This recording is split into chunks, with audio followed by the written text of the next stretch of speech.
Donc, je te laisse t'installer confortablement. Je t'invite à prendre une grande inspiration et à chaque inspiration, ton corps se détend et se relâche. Et à chaque expiration, tu te sens de plus en plus détendu et calme.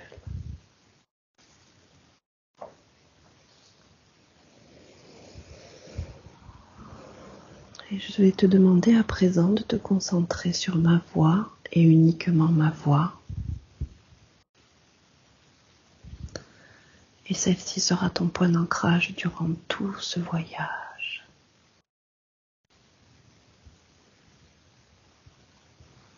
Je vais à présent décompter de 10 à 1.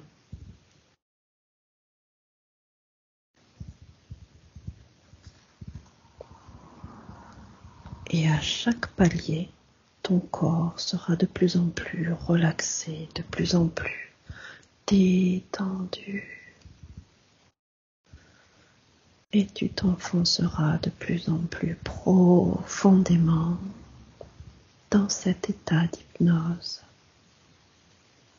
Parfait. 10. Ton corps s'alourdit de plus en plus. 9.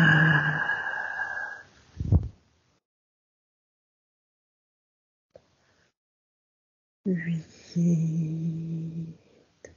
Ta respiration se fait de plus en plus calme. 7.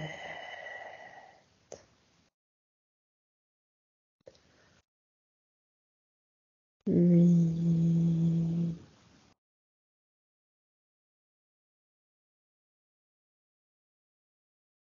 Tu es de plus en plus profondément détendu. 6.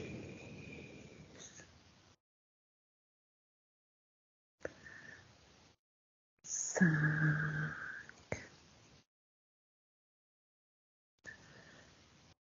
4.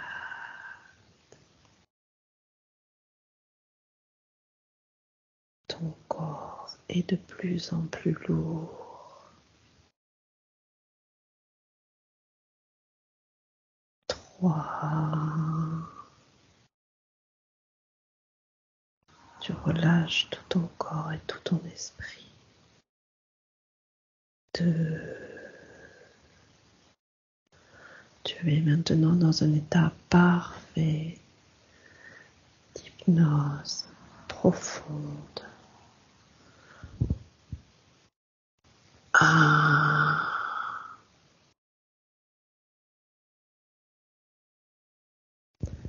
Comment tu te sens? Détendu. Ok. Est-ce que tu as besoin de monter peut-être un peu tes fréquences avant de commencer? Non, c'est très bien comme ça. Ok, alors je vais à présent compter de 1 à 3. Et à mon 3, je voudrais que tu te connectes au mot âme. Que tu me dises ce qui te vient, ce que tu visualises quand tu entends le mot âme.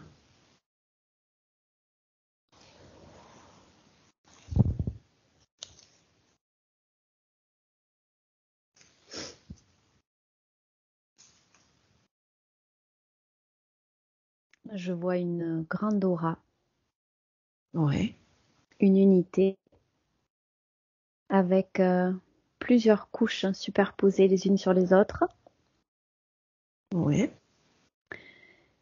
avec des couleurs différentes selon les fréquences, selon les paliers. Des couleurs différentes, tu dis. Ouais, tout à fait. Quels sont ces paliers? Alors je vois le centre de l'âme qui correspond à une forme, là de ce que je vois c'est une forme physique un peu nébuleuse, un corps Ouais, physique disons que l'âme a voulu me montrer cette forme-là. C'est elle qui a choisi cette forme, un corps physique, ouais, un peu translucide. Donc là, ça part, c'est un peu sorte de blanc transparent. Et autour, il y a d'autres couches qui viennent s'ajouter. Et plus ça va vers l'extérieur, plus la couleur change. C'est-à-dire qu'au début, c'est blanc, beige, jaune. Et puis petit à petit, je vois que ça devient orange, un petit peu des tons un petit peu dans les rouges. Et vers l'extérieur, ça tend vers le mauve violet. D'accord. C'est ce qu'on appelle l'aura, communément? Oui, tout à fait. Ça a les couleurs de l'aura. D'accord. Et je reçois que l'âme, c'est, en fait, elle englobe plusieurs choses différentes. Donc là, ça me montre simplement la couleur des fréquences. D'accord.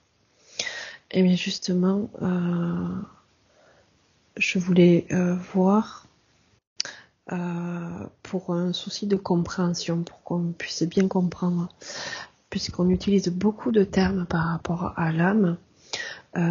Si je te dis partie subliminale ou éthérique, est-ce que c'est la même chose? La partie subliminale ou éthérique, c'est une des parties de l'âme, en fait. C'est une partie. Ouais. Il y en a d'autres. En fait, l'âme englobe, si on peut employer ce terme-là, plusieurs parties subliminales qui sont divisées, en fait. Divisées tout en étant dans l'âme. Chacune a sa particularité, sa fonction. D'accord.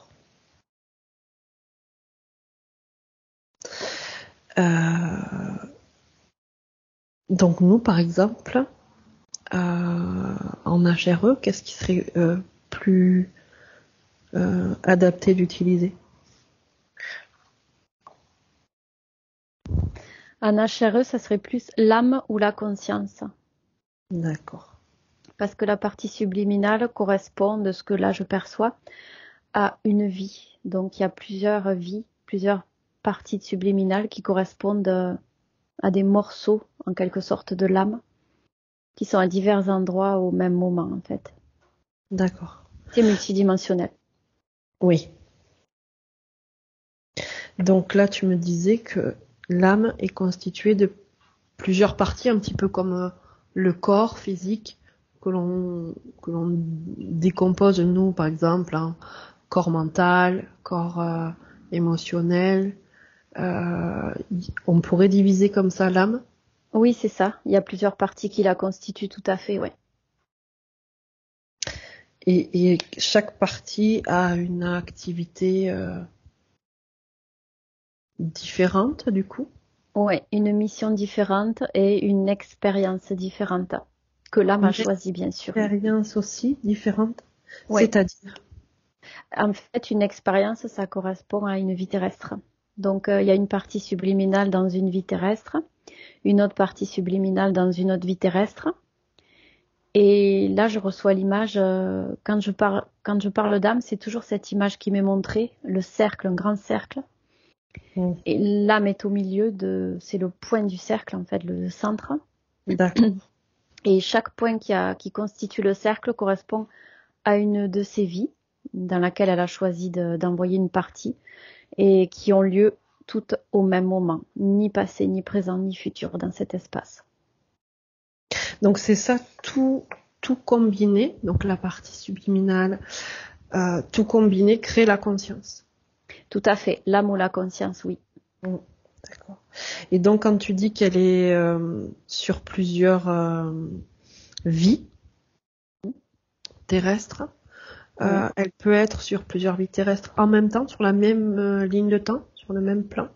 Exactement.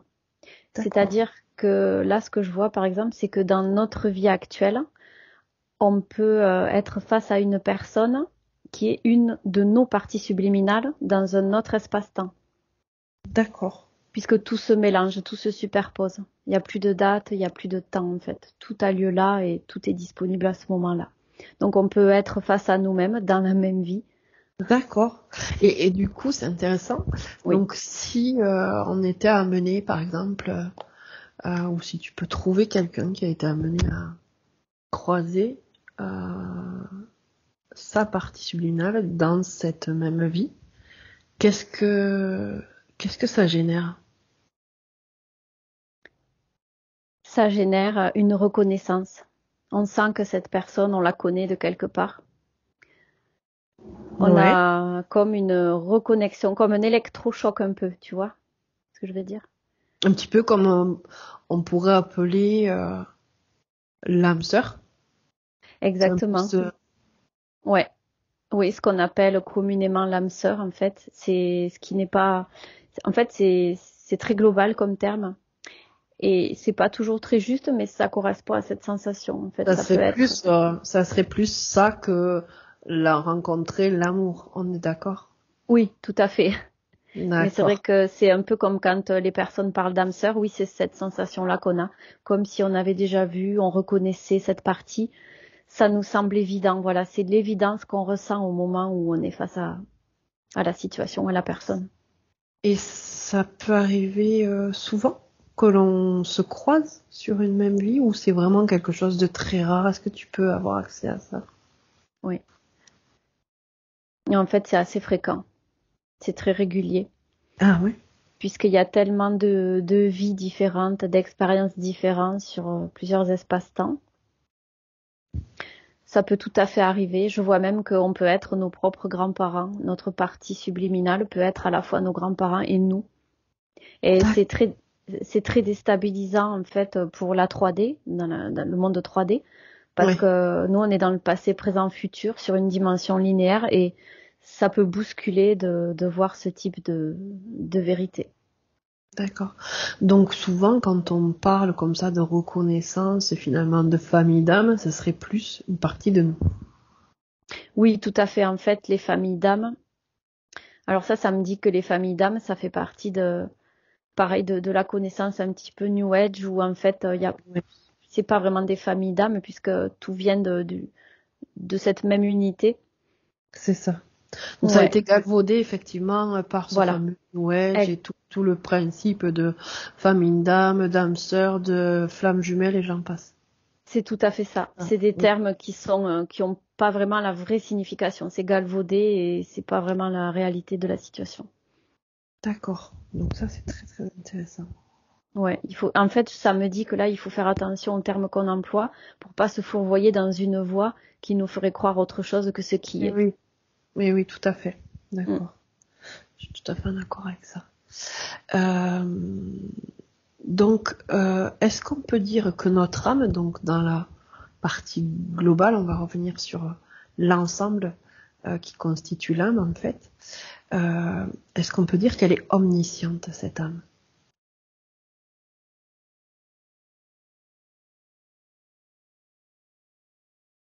Alors, elle l'est, oui, tout à fait.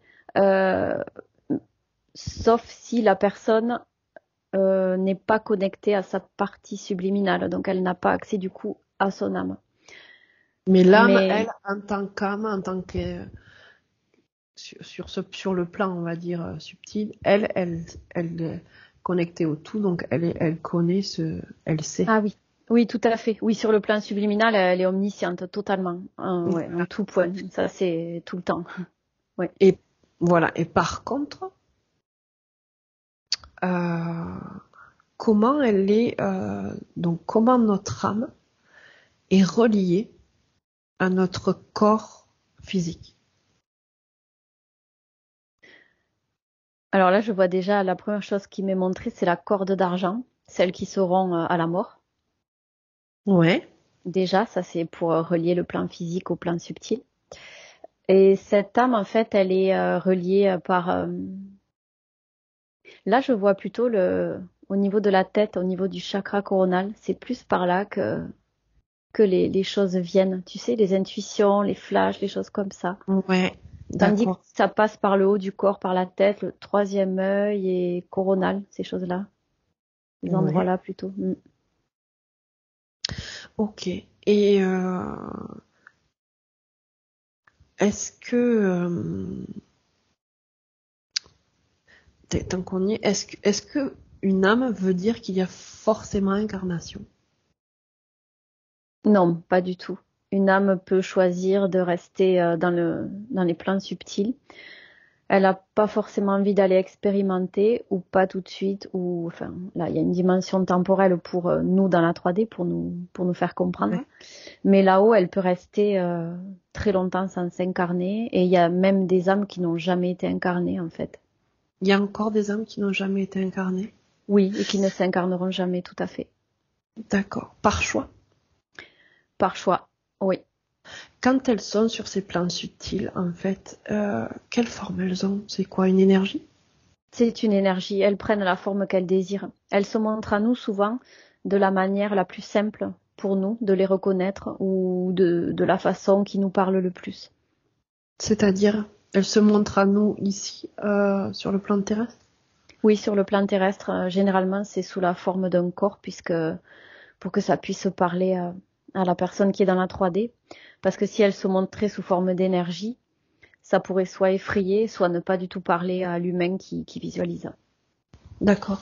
Et quand elles se présentent à nous, en fait, elles se présentent à nous par quel biais, comment, enfin. Alors, la plupart du temps, c'est sous forme de vision que l'on reçoit, des flashs, des voix, par exemple aussi, une petite voix qui nous dit dans notre tête. Tout ça, c'est sur des plans un petit peu subtils, hein. C'est au niveau intuitif, c'est sous forme de Pour les personnes télépathie. qui ont des capacités, c'est ce qu'on appellerait donc ces personnes qui ont des capacités extrasensorielles, qui reçoivent Oui, celles qui sont connectées, des c'est plus facile. informations. Oui, tout à fait. Là, on parle des âmes non incarnées qui, Mm. elles, viendraient communiquer dans la matière. Oui, tout à fait. Il y Et a pas que les âmes qui font ça, mais là, oui, dans ce cas-là, les âmes pourquoi elles viennent communiquer ici?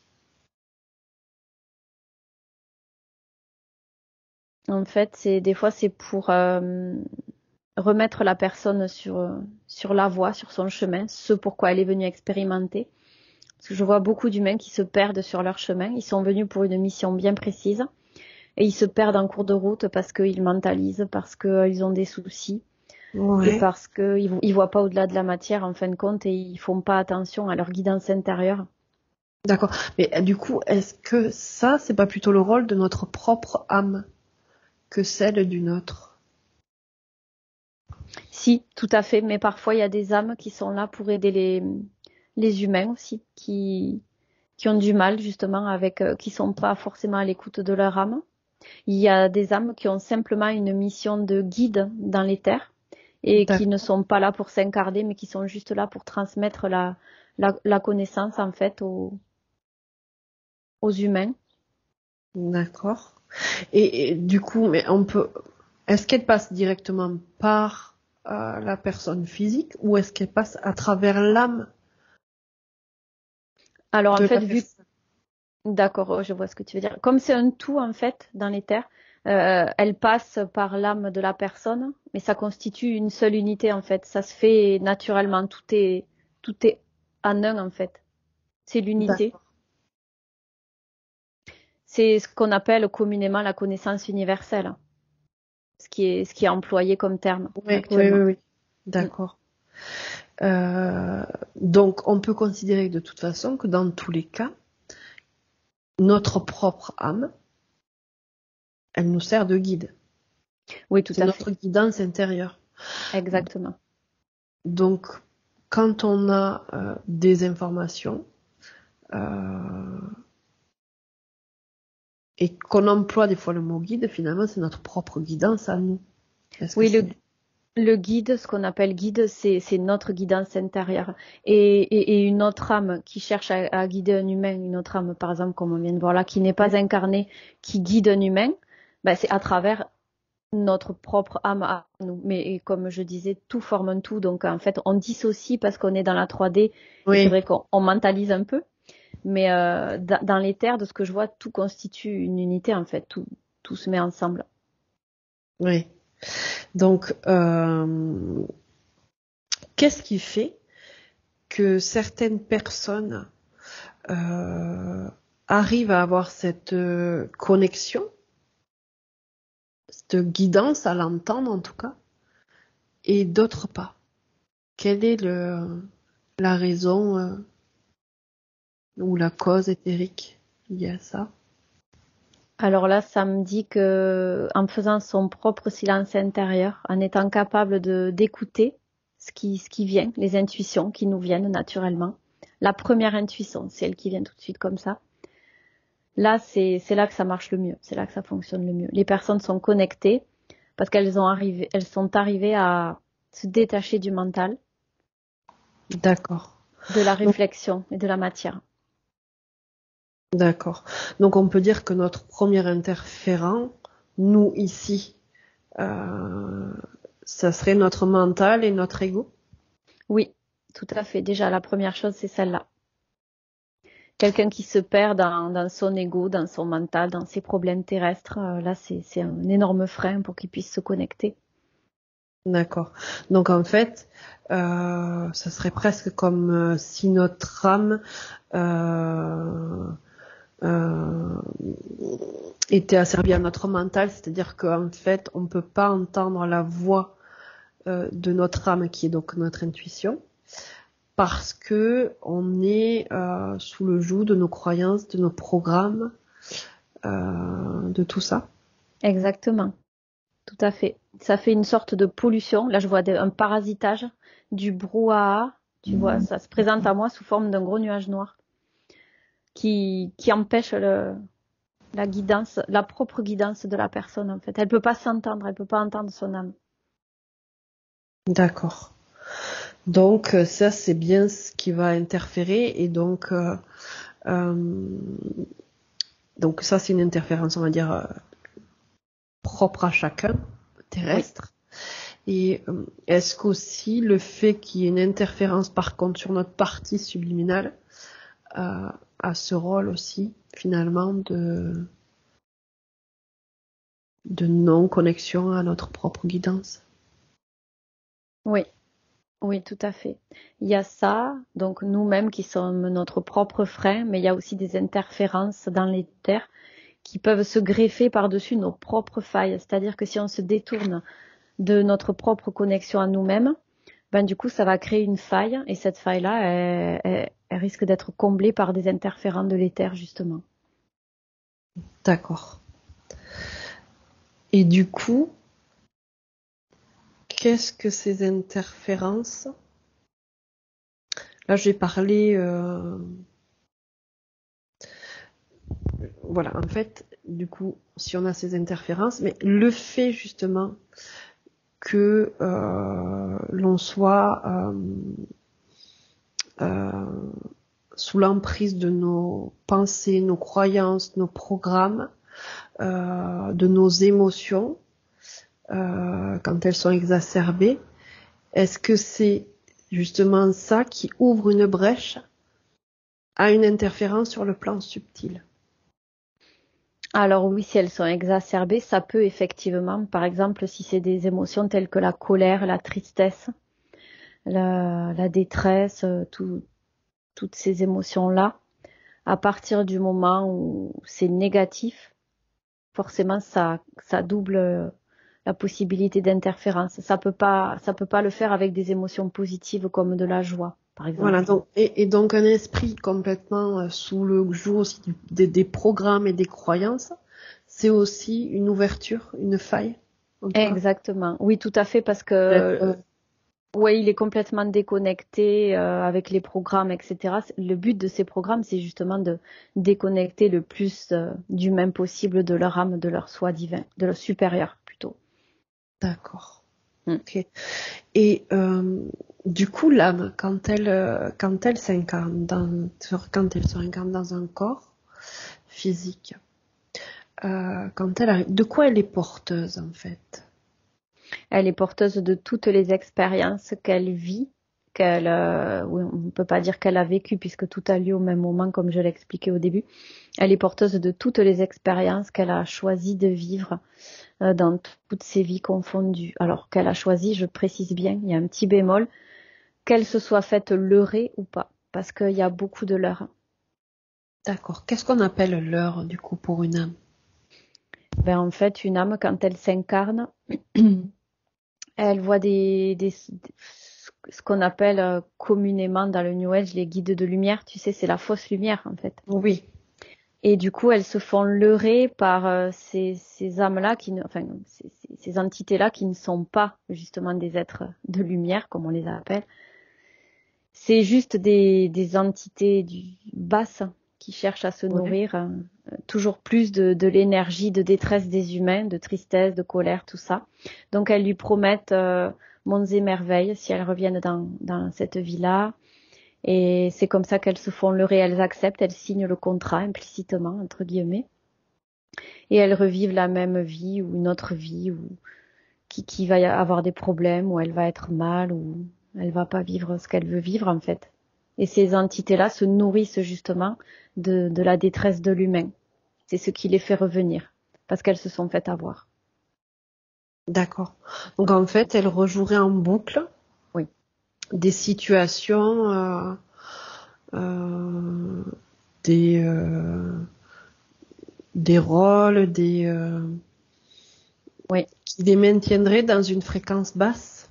Oui, tout à fait. Et je vois qu'il y a aussi beaucoup de chantage là-dedans. C'est que par exemple, ces entités-là disent, pardon, elles disent, voilà, tu as vécu cette vie-là, tu as fait du mal, donc bah il faut que tu reviennes pour refaire du mal, etc. Et c'est c'est du chantage et puis c'est archi faux en fait parce que comme on est nos propres créateurs, on n'est pas obligé de revenir pour payer quoi que ce soit. Il n'y a pas de dette en fait, c'est que des expériences et c'est là où on se fait leurrer. C'est cette même fausse notion de personnes, finalement, qui parlent de payer un karma. Exactement. En fait, le karma c'est complètement faux. C'est pas vraiment, ça n'existe pas vraiment en fait. C'est nous qui créons notre réalité, donc on peut tout annuler si on le veut. Voilà. Donc en fait, euh, des personnes qui rejouent comme ça sans cesse, même dans une même vie finalement, on peut rejouer sans cesse euh, les mêmes euh, les mêmes situations. Oui, Ça, c'est signe que notre âme finalement, notre conscience n'est plus libre exactement. La et conscience qu'elle n'est s'est plus. faite leurrer à ce moment-là ou ailleurs.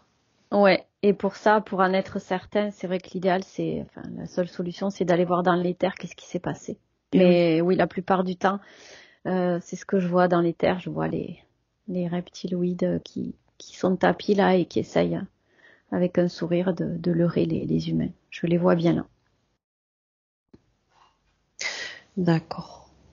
Et ça, c'est donc ce leurre-là, on est soumis à ce leurre à chaque fois, euh, où il y a des âmes qui passent à travers, qui, euh, Là, qui je sont vois attrapées. ouais, je vois qu'il y a des âmes qui passent au travers, qui ont un éclair de lucidité et qui se réveillent d'un coup, en fait, par leur volonté, elles arrivent à, s- à se rendre compte sur l'instant, à se dire, mais stop, ça résonne pas, et oui, il y en a qui arrivent par Quelle est leur elles-mêmes. particularité, pardon, en fait, à ces âmes qui arrivent d'elles-mêmes, en fait, est-ce qu'elles ont quelque chose de particulier comparé à d'autres? Que ce soit au niveau du mental ou au niveau de l'expérience ou de l'énergie. Qu'est-ce qui différencie ça, en fait? Ben là, je vois qu'elles ont un corps émotionnel plus développé dans le sens où il est c'est subtil, il est plus à l'écoute de ce qui se passe. Donc du coup, quand ça résonne pas, le corps émotionnel réagit et c'est ça qui leur fait se rendre compte qu'elles sont pas dans leur chemin. D'accord. Je vois qu'au niveau du plexus, ça fait quelque chose au niveau énergétique, hein, sur les plans subtils, et elles le sentent. Elles le sentent, d'accord. Mm. Ou est-ce qu'on peut dire aussi qu'elles sont peut-être porteuses de ce savoir et qu'elles ont euh, en mémoire ça ou pas? Oui, tout à fait. Oui, oui, elles l'ont aussi en mémoire.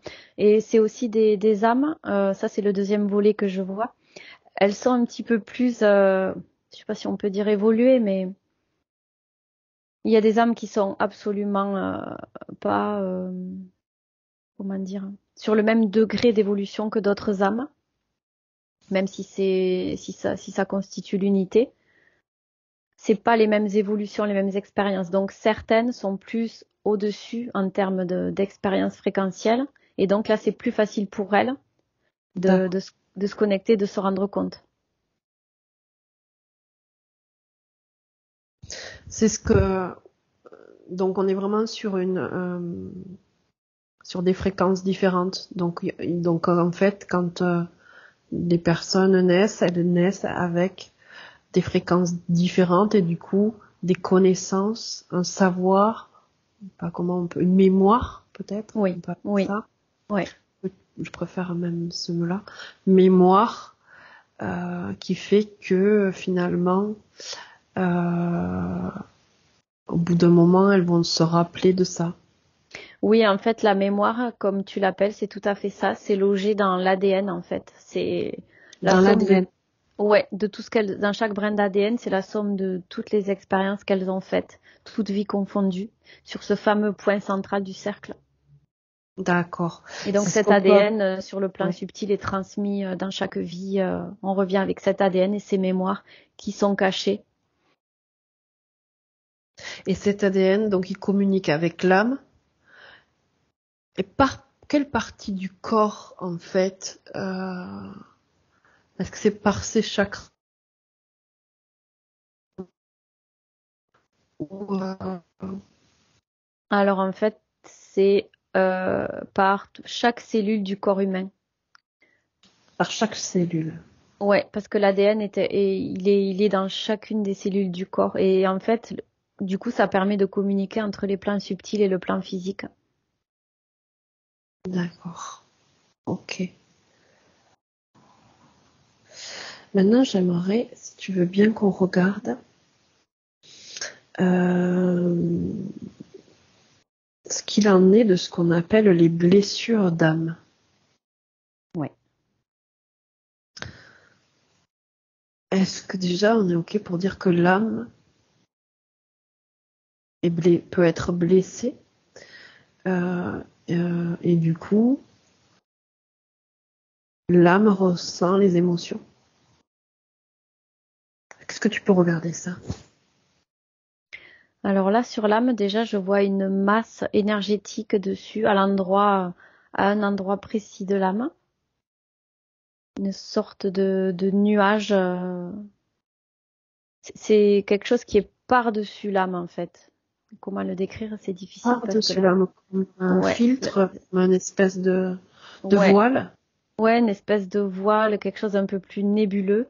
C'est difficile à décrire parce que là, c'est vraiment Oui, avec nos mots à nous. dans la 3D, c'est pas facile de décrire ça, c'est Ouais. multidimensionnel. Mais je vois, ouais, une sorte de nuage polluant sur l'âme, voilà, je pourrais le décrire comme ça. Plutôt un Et en, nuage polluant. Ouais.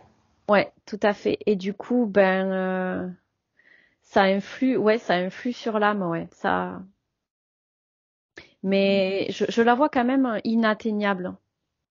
Mais c'est quelque chose qui D'accord. la constitue, qui est par-dessus parce que ça fait partie d'elle. Mais au fond, l'âme reste intacte. Tu vois ce que je veux dire? D'accord. Est-ce que les émotions que l'on vit sont reliées directement à l'âme ou pas? Là, je vois que non, en fait. Les émotions sont reliées à la vie dans laquelle nous sommes. C'est là où on va les ressentir. Et l'âme, elle, je la vois plutôt neutre, en fait.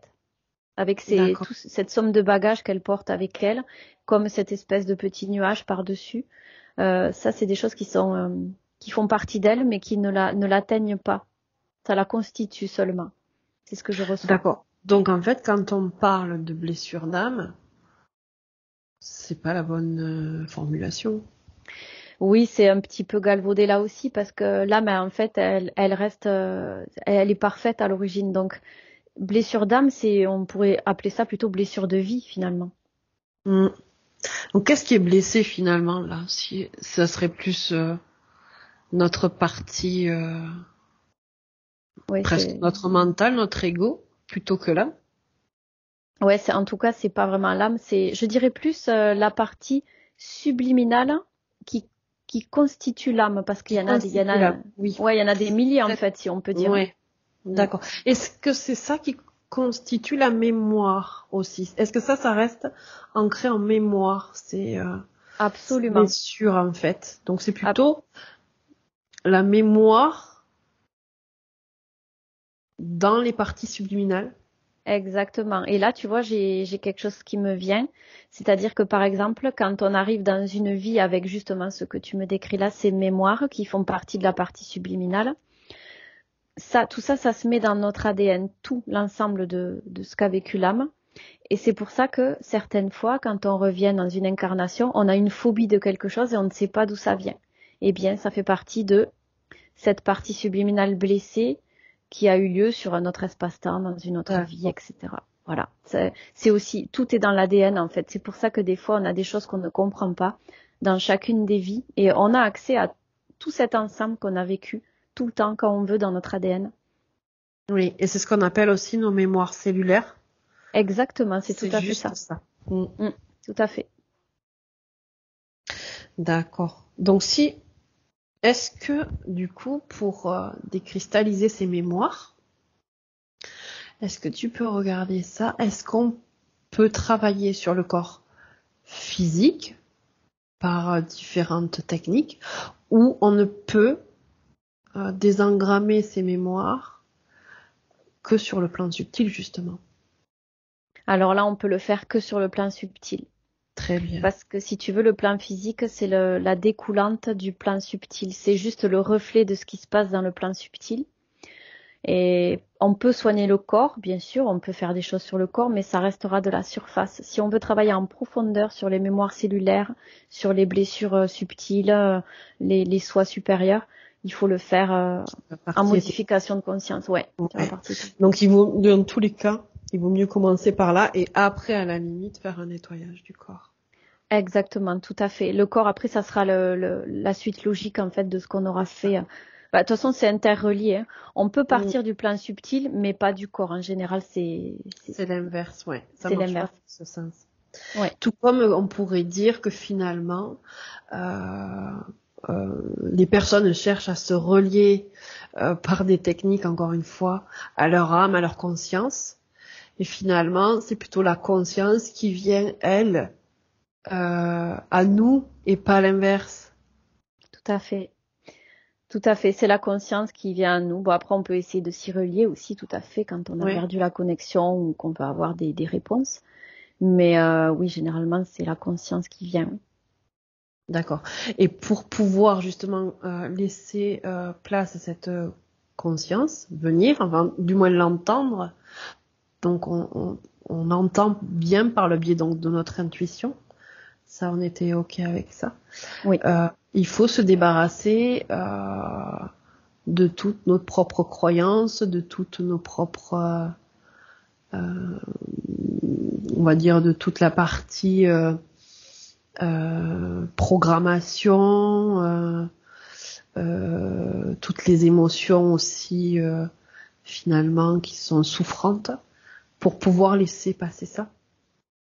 Alors ça me dit que ça c'est un travail en parallèle à faire. Mais ça me dit qu'à partir du moment où on pose l'intention de se connecter, même s'il y a des limitations derrière, eh bien, on peut se connecter. On a accès, malgré les freins, malgré les croyances limitantes, parce que sinon, pas grand monde serait connecté, puisqu'on a tous des choses à nettoyer en nous. Est-ce que du coup, il suffit d'émettre ce que je pourrais appeler une intention? Ouais, tout à fait. Il faut poser l'intention et le ressentir vraiment au niveau du cœur, tu vois. Voilà, sur une belle fréquence en fait. Voilà, il faut que ça vibre à l'intérieur de soi, il faut qu'on le sente. Alors, je vois que la plupart du temps, ça se manifeste par des frissons ou une joie intense à l'intérieur. Voilà, là, rien en posant l'intention, si on ressent ça, c'est qu'on est connecté. D'accord. J'aimerais maintenant mettre l'accent sur ce qu'on appelle la nuit noire de l'âme. Donc ça revient un peu à ce qu'on disait tout à l'heure par rapport aux blessures peut-être, mais au moins on va aller le regarder. Donc on est d'accord pour dire que finalement c'est pas l'âme qui est en souffrance. Tout à fait. Mais encore une fois, nous, notre partie physique, Et est-ce que cette souffrance, justement, ce serait pas plus le fait de ne pas être relié, de ne pas entendre?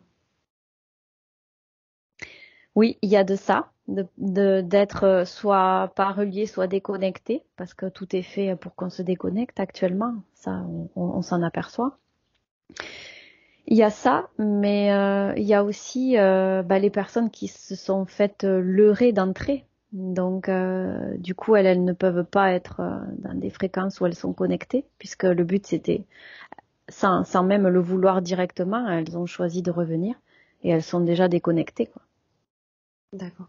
Quand elles se font leurrer d'entrée, donc c'est qu'elles servent déjà au niveau énergétique à nourrir donc ces entités. Euh, Exactement. Est-ce que justement au moment de ces incarnations, donc il y a ceux qui sont leurrés, mais est-ce qu'il y a aussi des âmes finalement qui ont été, ce qu'on peut dire, ont eu une incarnation de force? Alors de force, là, je vois que directement, non. Non. Non. C'est qu'il y a toujours un leurre derrière. Quelque part, elles ont donné son accord. Alors, je vois ce que tu veux dire. Euh, Incarnation de force, c'est vraiment au plus haut point de l'ignorance de l'humain qui se réincarne. En fait, il s'est fait leurrer en beauté, dans le sens où il a rien vu venir. Ça, on pourrait dire que c'est une incarnation qui est jugée comme une incarnation de force. Tu vois ce que je veux dire? Voilà. Bah, est-ce que ça pourrait être aussi, par exemple, quelqu'un qui meurt, Hmm. qui monte, qui tombe sur cette fausse lumière, donc lui il croit qu'il va atteindre sa propre croyance là-dessus, en fait, l'endroit de sa croyance, et qui du coup est réincarné directement, donc renvoyé ici directement, croyant partir dans la lumière, ailleurs, là où il s'imagine aller. Est-ce que ça, on peut appeler ça une incarnation de force, finalement? Non, en fait, ce qui s'est passé, c'est que la personne, il a été déconnecté au moment de sa mort. Ça a été tellement violent que son corps subtil a été projeté juste à côté, enfin pas très loin de son corps physique. Il n'a pas compris qu'il était décédé. Il était dans une détresse immense. Ouais. Et donc là, c'était la porte ouverte idéale aux interférents pour pouvoir le leurrer plus vite. Et c'est pas de force, c'est qu'ils ont utilisé sa faiblesse pour le La faire revenir. faiblesse. Ils l'ont D'accord. manipulé. Donc, dans tous les cas, il a donné un accord. Et il a donné son accord, que ce soit implicite ou plus ou Ouais. moins implicite, il l'a donné, oui. D'accord. Et Il du a coup, cédé son pouvoir, voilà, c'est ça. ouais, voilà, il a cédé son pouvoir. Ok. Je sais plus ce que je reviendrai après. Pardon. Et du coup, euh,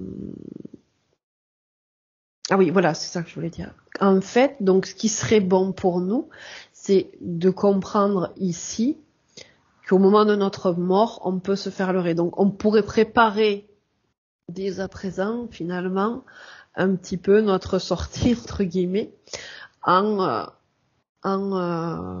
sachant ce qui peut nous arriver et en connaissant les fréquences euh, et en pensant en termes vibratoires, finalement. Absolument. Mais là, tu vois, le cas des personnes qui sont connectées, qui sont en fréquence vibratoire assez haute, je reçois qu'elles n'ont pas besoin de préparer, puisque tout ça, elles sont suffisamment dans de bonnes fréquences pour anticiper leur décès, et puis elles savent déjà ça avant d'y D'accord. arriver. C'est vraiment pour les personnes qui sont déconnectées en basse fréquence, qui s'intéressent pas aux, Qui n'ont pas connaissance de tout ça, déjà. oui, qui n'ont pas connaissance ni des mondes invisibles, ésotériques, de leur plein pouvoir, etc. Ça leur est complètement étranger. Eux, ce sont les proies, les premières proies. D'accord. Et qu'est-ce qui se passe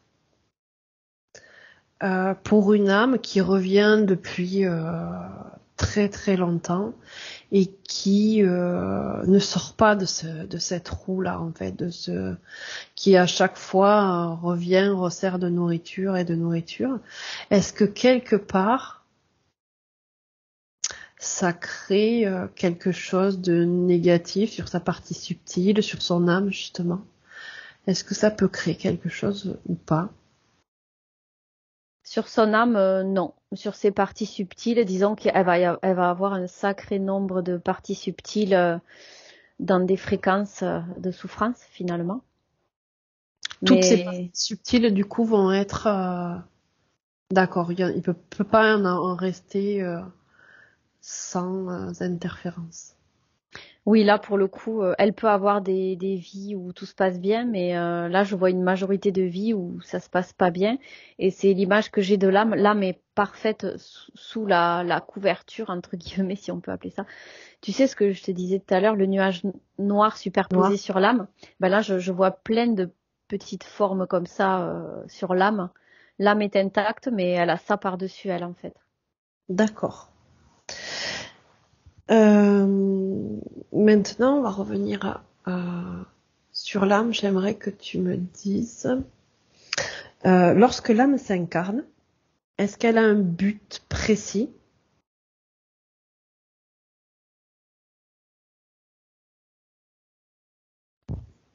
Oui, c'est d'expérimenter toujours plus de vie à travers l'incarnation, où elle va augmenter sa conscience, où la conscience va augmenter.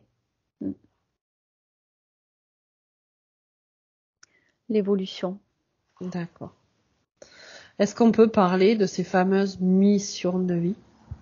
Ou ça aussi, ça fait partie du jeu de ce New Age qui est un peu où tout le monde avait une mission de sauveur. Un T'as, peu. ré- t'as résumé. T'as bien résumé. Donc en fait, c'est encore une fois, c'est galvaudé parce que mission de vie, ça sonne faux quand tu me dis ça, tu sais. Donc c'est exactement ce que tu dis. C'est pas vraiment une mission de vie, je dirais que l'âme, elle choisit sa propre mission de conscience, en conscience. C'est plus Ouais, ça qui a, d'évolution. voilà, approprié. J'ai vraiment le mot D'évolution. conscience qui me vient là. Ça serait amener quelque chose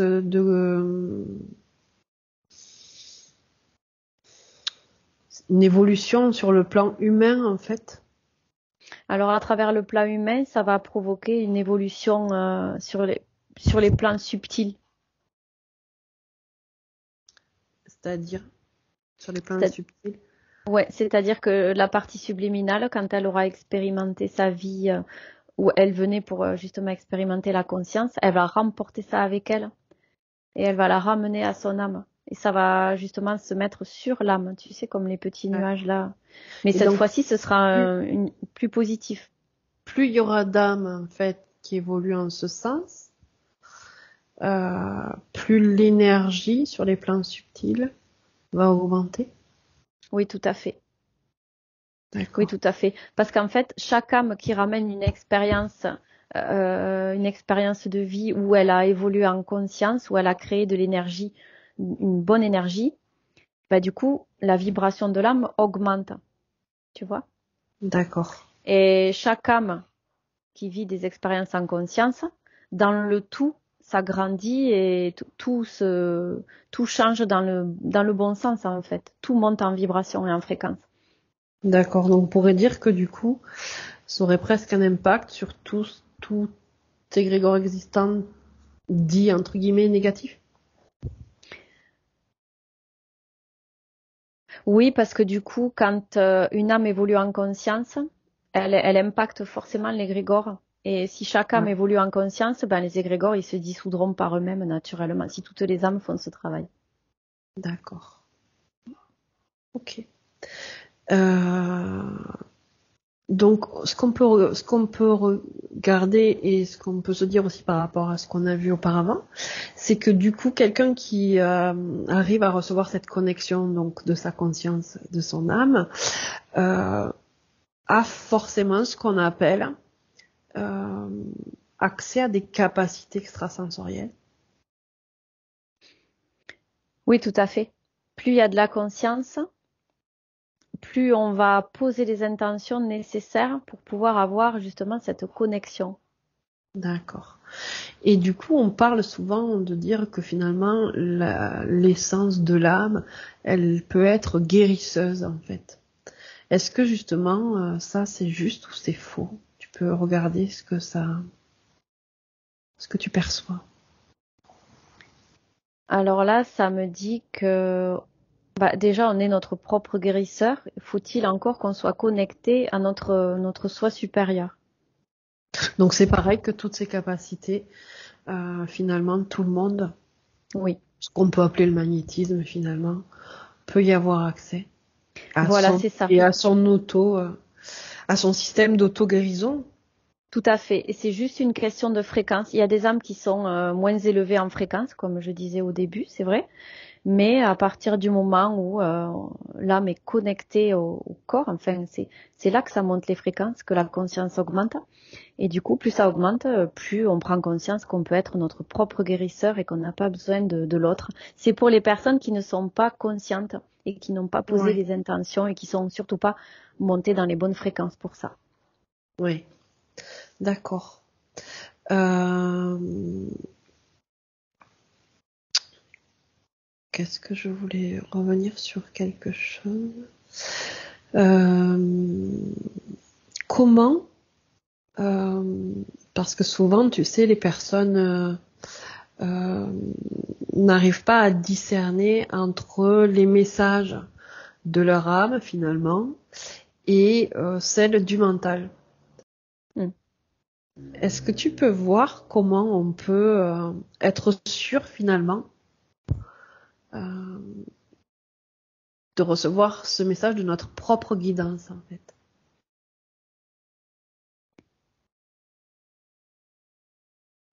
Je vois une connexion avec le cœur qui se fait naturellement avec son cœur. Ok. Je vois euh, une sorte de, un petit peu de feu, tu vois, une boule de feu au niveau du cœur, quelque chose d'assez lumineux. Et ça, plus on est connecté, plus on décide, parce que c'est toujours une question d'intention, plus on décide de se connecter à ce qu'on reçoit, et plus ça grandit cette lumière-là au niveau du cœur, sa propre lumière, et plus on le ressent dans son corps en fait, tout simplement. C'est une question après que ça nous fait monter en fréquence et qu'on y arrive de mieux en mieux. Donc en fait, pour jauger, en fait, pour différencier une information, quand elle vient plutôt de notre âme, on va le sentir vibratoirement dans le corps, c'est ça? Oui, exactement. Ouais. Ouais. Au Ok. niveau du cœur particulièrement et le plexus également, c'est vraiment les centres. Tu vois, et là j'ai l'image, on nous dit que le ventre c'est le deuxième cerveau. C'est en Mhm. ça que c'est le deuxième cerveau. Là j'ai l'image que c'est ici qu'on ressent dans le plexus. C'est vraiment les émotions en fait. C'est par là que ça passe. Très bien. Euh,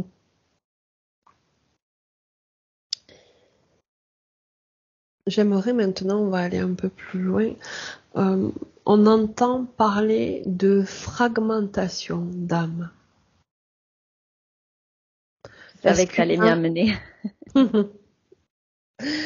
est-ce que il est vrai qu'une âme, donc, peut être fragmentée? Alors là encore une fois, ce qui m'est montré, c'est que c'est pas, euh, c'est un peu diffus comme expression. C'est pas vraiment l'âme qui est fragmentée, c'est imagé ce qu'on dit. Ouais. C'est ce qui la constitue en fait. Et une âme fragmentée, c'est quand il y a une des parties subliminales de ce que je vois. Je vais essayer de l'expliquer de manière compréhensible. C'est une partie subliminale qui n'est pas reliée à l'âme, pas bien reliée à l'âme. Comme tu sais, les petits nuages dont je te parlais tout à l'heure, c'est comme s'il était en décalé par rapport aux autres. Il n'est pas collé dessus, mais il est flottant, il n'est pas relié. D'accord. Et Et ça qu'est-ce que correspond à une vie. voilà, ça c'est une vie, c'est pas donc donc il peut y avoir des fragmentations sur plusieurs vies aussi, je présume. Ah oui, absolument. Il peut même y avoir des tas de vies fragmentées. Ça peut arriver. Quel impact sur l'âme et sur les corps physiques? Euh, Alors en fait, sur les corps physiques, alors déjà je vais commencer. L'impact, c'est qu'en fait, comme dans notre ADN, il y a la somme de toutes les vies que nous vivons dans le monde multidimensionnel, tout est interactif, c'est-à-dire que cette fragmentation a également une incidence sur toutes les autres vies, les points du cercle, tu sais, dont je te parlais ouais, tout à l'heure. ouais. Voilà, tout est interactif. C'est-à-dire que cette partie-là, une fois qu'elle est reconnectée à l'âme, ça va forcément avoir un impact positif sur l'ensemble des autres vies et ça va se ressentir dans l'ADN et donc dans la partie physique de chacune des vies. Tout est interactif et tout peut se changer à tout moment. D'accord. Et mais du coup, est-ce que ces morceaux peuvent vraiment se détacher de plus en plus et est-ce qu'on peut en arriver à les perdre, ces fragments-là en fait? Alors là, je vois que non, c'est pas possible de les perdre puisque c'est ce qui constitue l'âme et une âme ne peut pas se perdre ses morceaux. Elle est défragmentée. C'est comme là, j'ai l'image d'un miroir qui se brise. Tu vois? Il y a un morceau qui se casse, mais je vois le miroir qui reste quand même s'il est brisé, tout reste en pile au même endroit, tu vois? Et tu peux le recoller. Alors, il sera toujours brisé, mais tu peux le recoller. Là, Et, pour l'âme, en fait, ça peut se recoller également, entre guillemets, se recoller. comment on peut recoller en fait? Alors là, ça me dit que c'est un choix de l'âme. On passe par l'âme. C'est l'âme qui le décide. Elle pose l'intention de se réunifier. Elle passe à travers une partie subtile, une de ces parties subtiles. Et le corps physique en fait, qui a sa partie subtile euh, décollée comme ça, euh, quel impact ça a sur sa vie, sur lui, sur tout? Mais en fait, il est pas connecté ou très mal connecté. Il est pas vraiment relié. Il est en décalage. Il sent qu'il y a quelque chose qui va pas ou alors il a des problèmes dans sa vie ou tu vois, c'est la disharmonie en fait. Parce En que fait. du coup, il peut pas connecter lui à son âme, tu vois, recevoir les informations, la guidance. Ouais, il faut que ça se refragmente en fait. Il faut que ça se réunifie pour qu'il puisse sentir la différence parce que le corps physique, ça sera le reflet justement de cette défragmentation dans le subtil. Et comment on peut réunifier, sur quel plan ça peut se passer cette réunification en fait? Ça se passe dans le plan éthérique en fait. Il faut que l'âme Et choisisse. conscience, est-ce qu'elle a conscience, elle, l'âme en fait, qu'elle a une partie qui est fragmentée? Oui, tout à fait. Et là, je vois que c'est la partie subliminale qui doit faire la demande pour que ça se réunifie auprès de l'âme. Faire la demande, quand je dis ça, c'est poser l'intention de réunifier cette partie à l'âme. Voilà, et ça se fait sur des plans modifiés de conscience. Ça peut pas se faire dans le plan physique en état d'éveil. D'accord. Parce que on dit parfois que l'âme n'a pas conscience de sa partie physique. Est-ce que ça peut être lié ça à une fragmentation ou pas du tout? Oui, oui, tout à fait. Exactement, parce qu'il y a quelque chose qui est coupé en fait. Tu vois, comme c'est pas complètement relié, c'est fragmenté. Bah, effectivement, il y a quelque chose qui est coupé dans la circulation énergétique et dans les infos qui circulent. D'accord. Donc, parce qu'en règle générale, l'âme est consciente de toutes ses parties physiques incarnées. Oui, mais là aussi, dans ce cas, par exemple, ce que je vois, c'est que c'est aussi un choix d'avoir vécu cette fragmentation et cette sensation de dissociation du corps physique. C'est justement pour venir expérimenter la réunification de cette partie. D'accord. Donc c'est un choix de l'âme finalement Absolument. d'avoir une incarnation avec une partie subliminale complètement décrochée de son tout. Absolument. D'accord. J'ai aussi un autre cas de figure Oui, je t'écoute. où il y a une fragmentation d'une partie de l'âme suite à un trauma dans une vie, par exemple. Le trauma a été si fort que la partie subliminale s'est détachée de l'âme, en fait. Et Oui. elle est plus dans la partie, tu vois, dimension physique. Oui. Et là, Oui. c'est à réunifier aussi en faisant un travail sur les mémoires émotionnelles. Voilà ce qui me montrait aussi. Oui. Ça arrive très souvent, on le voit Mm. quand on part en hypnose, ou sur des vies où il y a eu des grosses émotions, ou une mort très particulière, Surtout ça. où une partie donc de l'âme se fragmente, se scinde, et effectivement on peut aller le récupérer en état Ouais. modifié de conscience. Donc ça c'est très fréquent. Donc Je vois que t'avais c'est sur anticipé ma question. Ouais, bon, parfait. Je vois que c'est surtout des morts violentes qui provoquent ça, hein. C'est Ouais, tellement violent que tu sais, ça provoque une très dissociation. violent. Voilà, entre le corps physique ou là, je vois des noyades, des assassinats, des choses assez violentes, quoi, hein, vraiment. Ouais, Mm. c'est ça. D'accord. Donc ça peut être un choix effectivement de l'âme. Finalement, ce n'est pas forcément une interférence qui crée ces fragments en fait. Oui, je vois que là, les interférences, elles n'ont pas le pouvoir de créer des fragments comme ça. C'est uniquement D'accord. l'âme qui peut le faire. Très bien, très bien. Euh... Mais écoute, je pense qu'on va avoir fait quand même pas mal de tours. Si juste autre chose, quand on parle de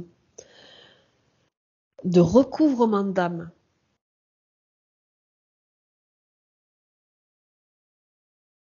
ça Recouvrement c'est d'âme. surtout chez les chamans. Alors là, c'est plus global, tu vois. Contrairement à enfin pas contrairement, en supplément d'infos par rapport à la défragmentation, le Oui. recouvrement, c'est qu'il y a plusieurs parties qui doivent se réunifier, je vois, D'accord, pour que l'âme, elle se retrouve en état de complétude avec toutes ces parties. Tu vois, j'ai plus cette notion-là. d'accord, Mm. ok. C'est vraiment la réunification totale, je perçois. Donc ça pourrait comprendre. Alors quand tu dis réunification totale, ça voudrait dire par rapport aux parties subliminales, Oui, tout à fait. mais c'est ramené au tout en fait.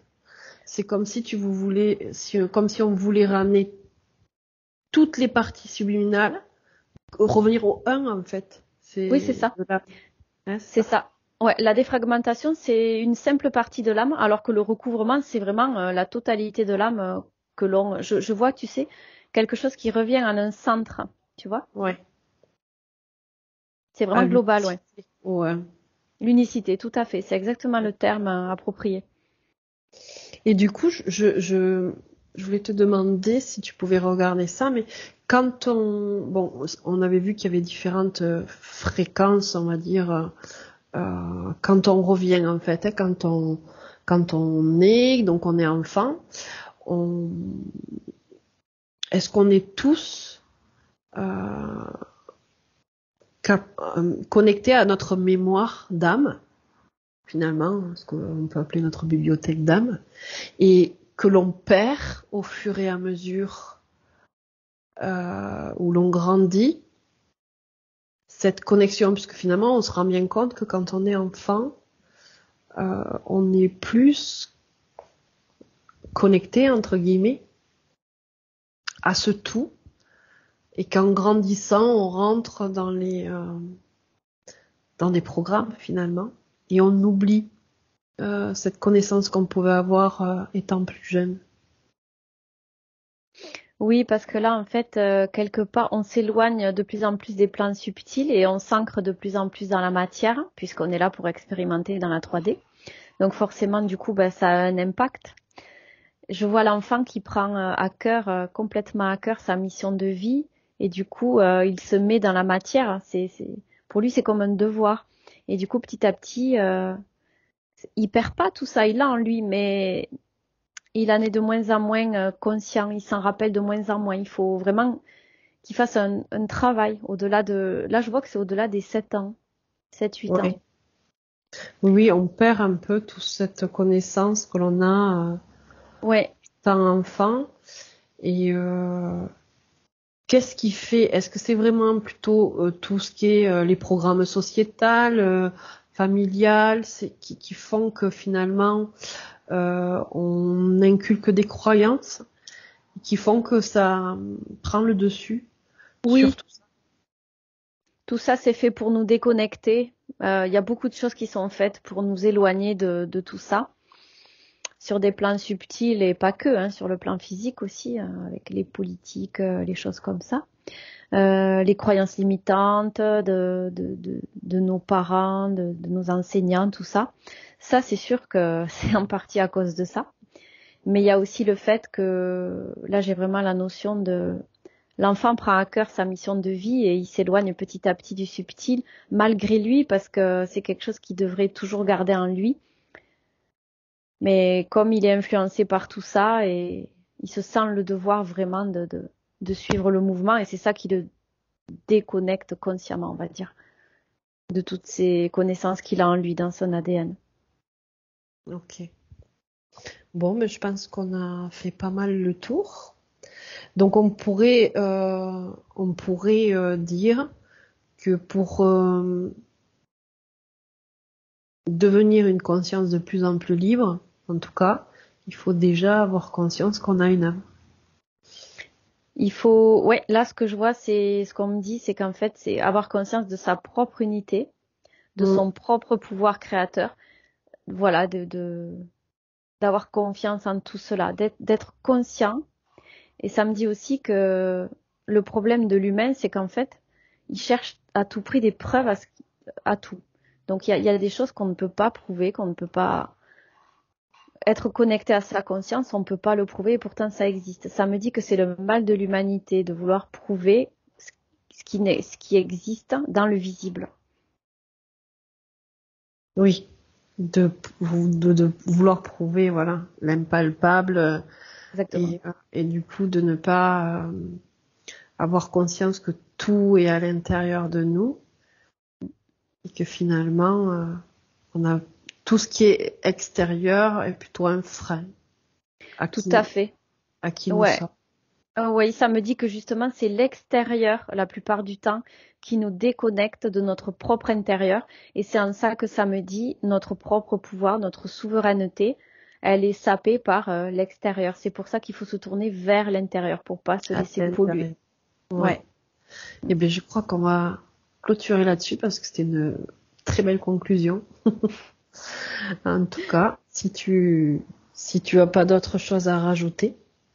Non, je crois que comme tu dis, j'ai l'impression que c'est le point final. Ouais. Ok, donc si tu es prête pour le retour. Je suis prête. Je vais à présent te ramener à un état d'éveil complet. Je vais compter de 1 à 3. Et à chaque nombre, tu vas ressentir de plus en plus d'énergie s'installer en toi et se répandre dans tout ton corps. Et à 3, tu pourras ouvrir les yeux et tu reviendras dans ton état normal, dans tes fréquences. Avec le 1, l'énergie se répand dans tout ton corps et revitalise chacune de tes cellules. Tu te réénergises et tous tes muscles commencent à se réveiller. Avec le 2, tu prends une grande inspiration et ton corps se régénère. Chaque énergie, chacune de tes respirations te donne des fréquences de plus en plus harmonieuses. Et tu peux commencer à remuer tes membres, à t'étirer. Et avec le 3, tu es complètement régénéré. Tu peux ouvrir les yeux et tu te sens merveilleusement bien. Coucou. Coucou.